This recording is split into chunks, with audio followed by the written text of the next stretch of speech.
Hey, Elk Grove High School. Mr. Janu here from the Elk Grove Film Club. And I'm here today to talk to you about DIY filmmaking. Now, I'm a big proponent of being able to go out there and make a film with as little money as possible. And it's something that can be done. This is going to be the first in a series of DIY filmmaking videos that we are going to produce. And today I'm going to talk to you about one of the oldest effects in the history of film, and it's something that you can do on a very limited budget. I'm talking, of course, about Chromakey, otherwise known as green screen, blue screen, matting. It is one of the oldest special effects in the history of film.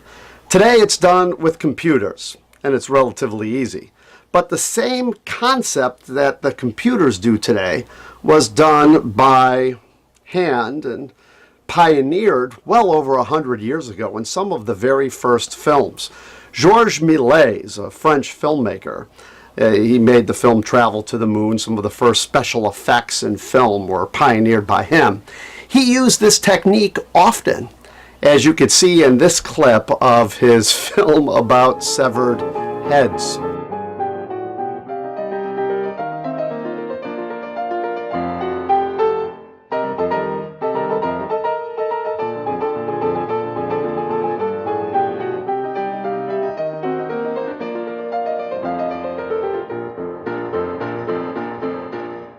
Now, what he did in that film is he masked out part of the film, and then he used double exposure.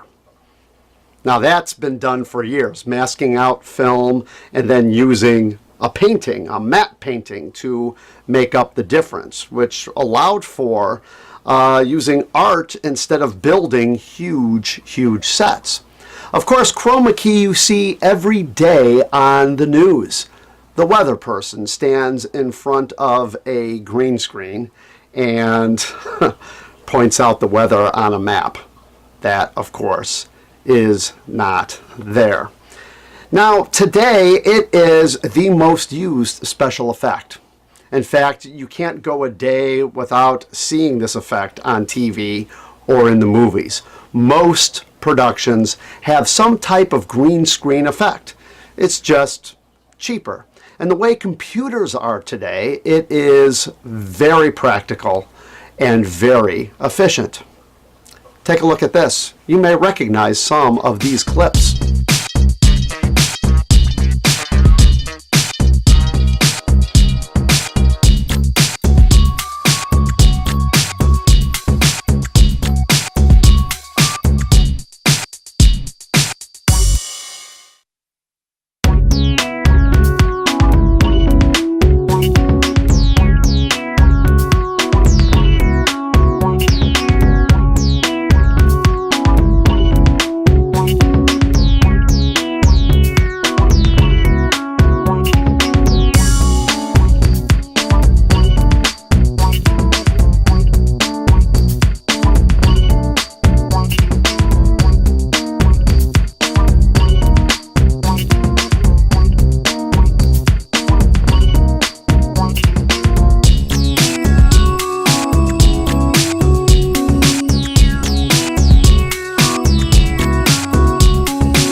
Now this is some pretty easy stuff to do. And all you need is a camera, of course, some household lights, editing software, and a green screen. Now why green? Well, it doesn't have to be green actually. It can be any color. At one time, blue was often used as a screen. But the problem with blue is that blue is a very popular color. It appears a lot on clothes. So the industry kind of turns more towards green, although blue screens are used a lot. Not outside as much because the blue blends in with the sky, but inside, green is often used. And that's the kind of screen that I have, a green screen. Here, let me show you my setup here. I'm going to start filming on my phone, and so you can see, the setup that I have here. There we go. There's my camera there. It is a relatively cheap camera. This is what I use for home movies and everything, but it is an HD camera. It was about $300, and as long as it has some manual controls, and also, if you notice here, it has a microphone input. I like having a microphone, and there's my mic up there, and then I've got a light there, and over here's my green screen. I was sitting on a box. We are now down in my basement, and it's kind of small and cramped, but you don't need a whole lot of room for a green screen. Now that is a fluorescent light. I usually light my green screens with a fluorescent because it puts a little bit more of an even spill on the green screen, and that's what you want. Now for the subject, in this case me, I use the incandescent lights. Now the incandescent lights give off a more warmer tone, which is good for human beings. The fluorescents are more of a cool color, and so it is more evenly distributed on the green screen. Now this green screen I purchased on eBay, actually, and you could get a really nice size green screen for less than 20 bucks. You could also buy paint. I mean, if you've got some walls in your house or something, you could paint walls green. But I like going with the cloth. It does have wrinkles in it.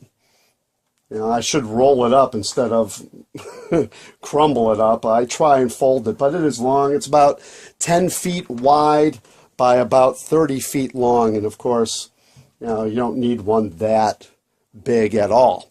And then over here is my editing computer. So here I have some footage loaded up in Adobe After Effects.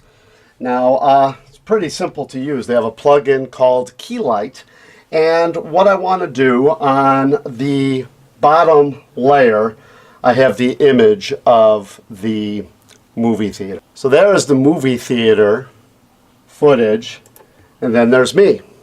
Now what I have to do is key out the green, so I use the color picker, I choose the green, and whammo, it's gone. So that is basically it. Just some fine adjustments, and I've got my green screen, which means that I can place characters virtually any place. And if it's done correctly, it can look, halfway decent. Let me give you some examples.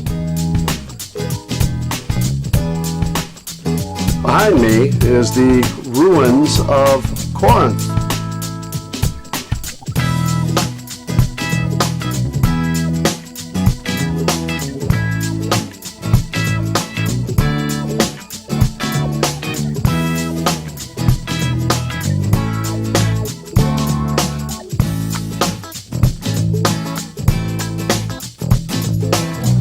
The Incas made Machu Picchu what it is.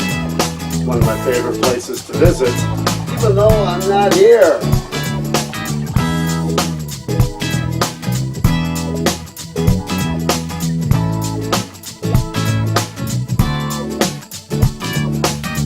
So using a green screen can be very affordable. It can be done on a DIY budget. And here's the thing. All it takes is a little practice and it could be perfected and you could get professional results. The most expensive thing is the editing software. And if you got a camera and you get some paint or some fabric, and you could use any type of household lights, and you've got yourself a green screen. Now here's a DIY tip. If you want some expensive software, you could always use the trial versions of the software. Most software, you could download the trial versions, and there are full, complete versions that you could use for a number of days. And Adobe, which makes the Premiere and After Effects software, stuff that I use, you could actually rent the software on a monthly basis. So if you don't want to pay full price for a software, you can budget amount of time that you would need and pay just as much as you need. I mean, come on, you're sitting here yapping. Yeah, I want to watch the show. Yes, I am. Okay. All right, very good. Okay, calm down. Some people. Calm down, buddy. Well, I hope you enjoyed this edition of DIY Filmmaking. Take care. All right, you happy now? All right, let's watch the show. Jeez.